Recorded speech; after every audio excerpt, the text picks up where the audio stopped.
I think a first key point is that I believe that most private banks and wealth managers recognise themselves the need to transform and the need to change. What I think varies is the scope and the complexity of what that change means for individual organisations.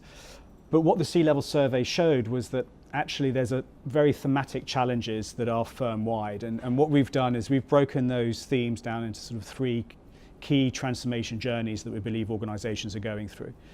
The first is the need to be able to industrialise and build more agility into the way they operate.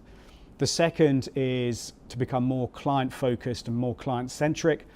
And the third is to be able to use new technologies and innovation to be able to enable that drive towards industrialisation and client centricity. What we've been able to do is we've been able to build a number of propositions that we think are 100% aligned to those transformation journeys and will help and assist our clients to move through that transformation and those challenges. So the areas that our proposition cover are front office and functional or operational optimisation. We also focus very much on the regulatory environment. The core banking platform changes, which has sort of been historically our bread and butter, still continues to be a very important part of our proposition. But we're also starting to move now into much more digital and data-driven transformation. And I think by having this blend of propositions, we've been able to build a compelling proposition, a compelling value proposition that talks to the client and their needs and their outcomes they're looking to deliver. We have a number of propositions that are very much focused around front office. We've sort of broken it down into four key areas. The first is around RM efficiency. So this is about giving relationship managers more time to be able to have engaging and valuable conversations with their clients. The second part of that is around RM effectiveness. So when they are spending time with their clients, that they're being provided with the right information, the right intelligence, the right detail to be able to really add value to those conversations so that the client also feels that they're having a valuable conversation with the relationship manager, and it's not just a sales opportunity, or it's not just a sort of a one-way conversation, that they feel that they're really engaged. The third part really talks to sort of the financial model. So we've got a lot of experience and we have particular models that sit around pricing. So being able to advise clients on how to price their products and services, but also how to protect that pricing as well. So to make sure that the margins aren't being eroded by practices and disciplines in the front office that may be meaning that you're not being able to get the full value out of your business.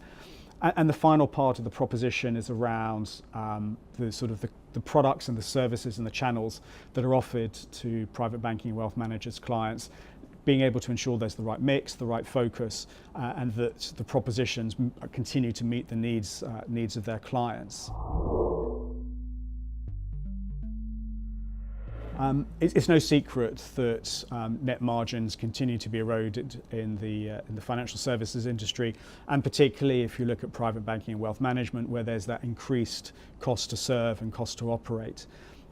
The cost-income ratio of private banking, in particular, if you start comparing it with retail and other forms of affluent banking, is stubbornly high and remains so. So it's no surprise that the industry is looking very much at ways of reducing costs.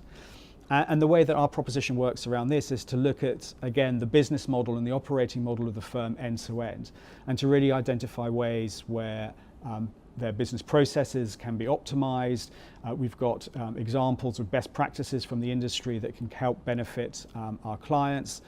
We also do a lot of work around benchmarking so that clients are able to compare the performance and the productivity of their individual teams with other players in the market. We're very cognizant that reducing cost is not the be-all and end-all. We strongly believe that the cost saves are very much there to be able to drive investment in the front office, in the front office differentiation. So one of the things that we're very clear about when we work with clients on the cost optimization piece is what the aims and the strategic aims of cost optimization are, how new technology and innovation can help, but most importantly, how they then can turn that into being a revenue generating activity rather than purely focused on cost.